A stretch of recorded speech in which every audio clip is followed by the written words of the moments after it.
All right, we're going to talk about a home inspection, and this inspection period begins when all of the terms of the contract have been agreed to, both parties have signed. So seller signed, buyer signed, we're ready to go. Typically what we do is write up a 10 to 15 business day inspection period where you can have these inspections done. And so typically it starts with a general home inspection from a home inspector. So we have a list of inspectors we work with, and we just say, hey, here's some great people. They'll come in, look this over top to bottom, inside and out, and they're gonna give you a very thorough report, sometimes 30 pages of various details so that you know everything that's going on in the house. And then if anything comes up, they're gonna go, hey, you know what, this might be a significant issue. They're gonna point that out. They'll go, here are all the other minor issues.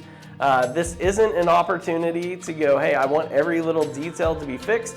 Otherwise, you need to bump up the asking price of the house because basically you're asking for a new house at that point. So I want to warn you of that. But if there's something significant coming up, this is the point of the inspection period, because then you can make a request for repairs that need to be done if something significant does come up. The other thing that you'll see in a general inspection is the inspector might go, you need to call somebody who's qualified or a professional in this area. So maybe it's electrical, plumbing, roofing, siding, HVAC, any of those things. We might call out somebody and say, hey, we need you to come and take a look at this panel, electrical panel, and tell us what to do here. So that is also part of your inspection period. So you may want to have somebody come out and take a look at something that comes up from the general inspector. One of the other inspections that happen, and this is required for any home that's having a loan done, is a termite inspection. And so termite inspection is great. Basically, they're going to look at all around the house, and they're going to see if they can find any evidence of active or formerly active termites, and they're going to give you a report of that. If they find active termites, you can say, hey, seller, you know, we found termites. Can you do a termite treatment?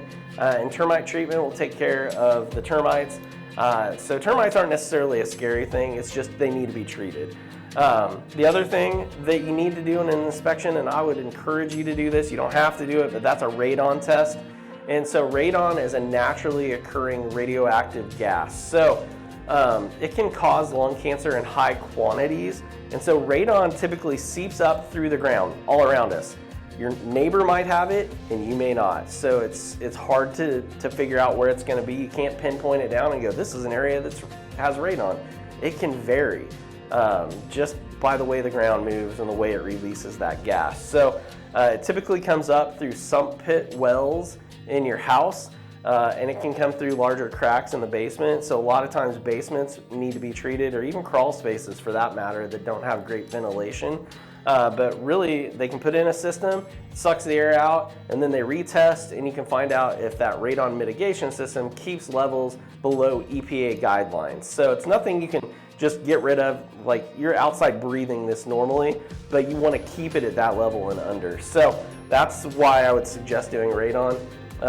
Just so you know. And then this is also something you could request, and you can tell the seller, hey, this is, you know, quite a ways above EPA guidelines. We'd like you to install a radon mitigation test. But that's the point of the inspection period, is so that you can look at everything in the house, know anything that is a concern, or know anything that really isn't a concern, but you have a general idea of the house and know that what you're getting into isn't going to get you in trouble down the road. So this is your inspection period. I encourage you to schedule these. They typically cost between $400 to $500, and that would include all three of these, that $400 to $500 number based on your square footage of the house. So with that in mind, I want to encourage you to do that. If you have any other questions on this, we have a lot of great inspectors that can answer that and tell you what that looks like. So, got you ready for the next phase of buying your house.